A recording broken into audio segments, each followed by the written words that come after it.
Alors, prenons quelques exemples.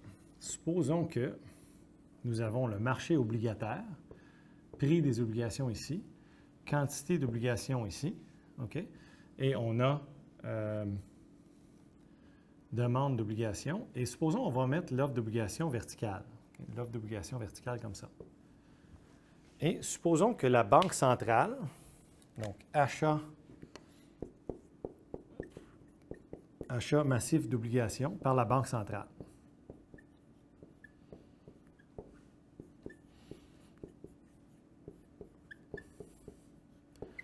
Bon, alors les interventions de la Banque centrale lorsqu'elle intervient sur le marché obligataire, on va supposer qu'elle influence l'offre d'obligations en circulation en dehors des institutions fédérales, en dehors du gouvernement. Donc, on va supposer que la Banque centrale, c'est un peu avec le gouvernement. Donc, lorsque la Banque centrale achète plein d'obligations, elle enlève des obligations de circulation, n'est-ce pas? Comment elle achète des obligations? Elle va sur son ordinateur, elle fait plus 100 milliards. Elle prend ces 100 milliards-là, elle achète 100 milliards d'obligations. Donc, les obligations en circulation sont diminuées parce qu'elles sont maintenant à la Banque centrale. Et la nouvelle offre est réduite. Et donc, remarquez que le prix moyen des obligations augmente, n'est-ce pas? Vous remarquez que ça va du point A au point B.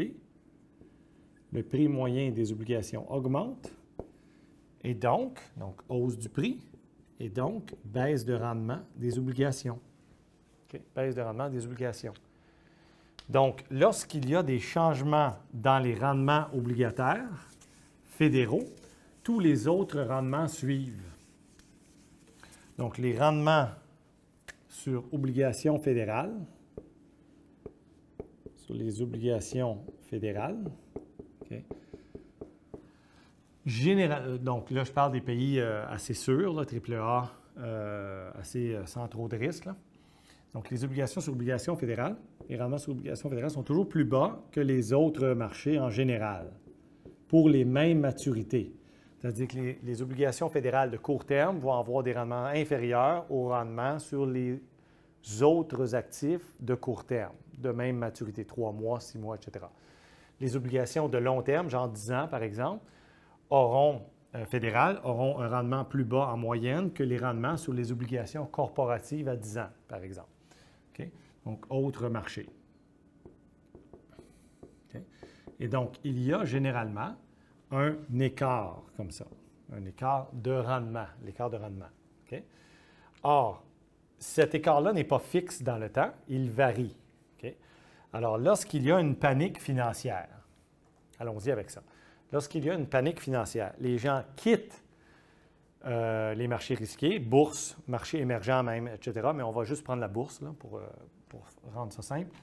Donc, les marchés risqués, donc les autres marchés, se font délaisser. Donc, qu'est-ce qui arrive dans ces marchés-là? La demande baisse, les prix baissent, les rendements augmentent, n'est-ce pas? Donc, les indices boursiers chutent, les rendements espérés augmentent. Et qu'est-ce qui arrive? Qu'est-ce qu'ils font avec leurs fonds, les gens? Ils disent « Ah, je ne veux plus d'actions. » Ils vont où? Ils vont vers les obligations fédérales sûres. Okay? Et donc, la demande ici augmente, les prix augmentent, donc les rendements diminuent. Donc, en période de panique, les écarts de rendement augmentent. Au contraire, en période où il y a beaucoup de confiance dans les marchés, puis tout le monde est content, puis il y a beaucoup d'optimisme, les gens sont plus friands de rendement, donc il y a une espèce de quête de rendement, si on veut. Donc, les gens achètent plus risqué, la demande pour le risqué augmente, les prix augmentent, les rendements diminuent. Okay? Et peut-être même que les gens délaissent un petit peu les actifs plus sûrs, et donc les prix peuvent diminuer un peu, les rendements peuvent augmenter un peu, et donc il y a affaissement des écarts de rendement ou affaissement des spreads, des yield spreads. C'est signe de prise de risque, confiance dans les marchés, etc. Okay? Et donc souvent, on présente les graphiques comme juste l'écart entre les deux. Et lorsqu'il augmente beaucoup, c'est signe de panique. Lorsqu'il baisse beaucoup, c'est signe de confiance, si on veut. Okay? Donc, c'est un peu ça. Okay? Donc, ça, c'est les écarts de rendement. Maintenant, il faut savoir que le rendement le plus bas de toute l'économie, c'est toujours le rendement du marché monétaire.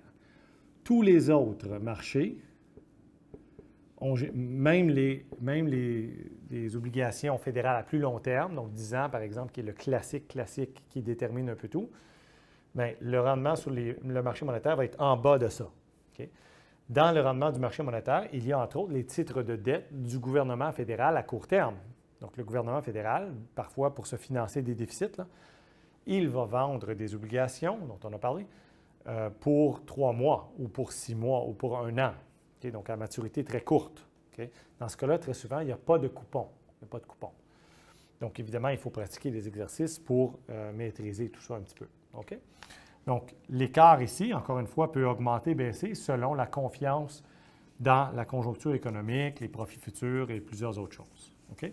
Donc il faut comprendre que l'écart de rendement fluctue à travers le temps selon la conjoncture. Il fluctue à l'intérieur des marchés, entre les marchés d'une même économie, et les écarts de rendement fluctuent aussi entre les marchés, entre les économies, je veux dire, entre les pays. Là. Donc, généralement, en période de panique, les gens délaissent les marchés émergents. Donc, les prix des marchés émergents, les prix des actifs diminuent, les rendements augmentent dans les marchés émergents et les gens se réfugient dans les actifs sûrs des pays riches, des pays industrialisés. Donc, les prix dans ces pays-là et dans ces actifs sûrs-là augmentent, les rendements diminuent. Okay? Et donc, dans ce cas-là, les marchés émergents font ça et les rendements dans les pays riches font ça en général. Donc, il y a hausse des écarts de rendement en période de plus grand stress financier. Et l'inverse est vrai lorsque les choses vont de mieux en mieux.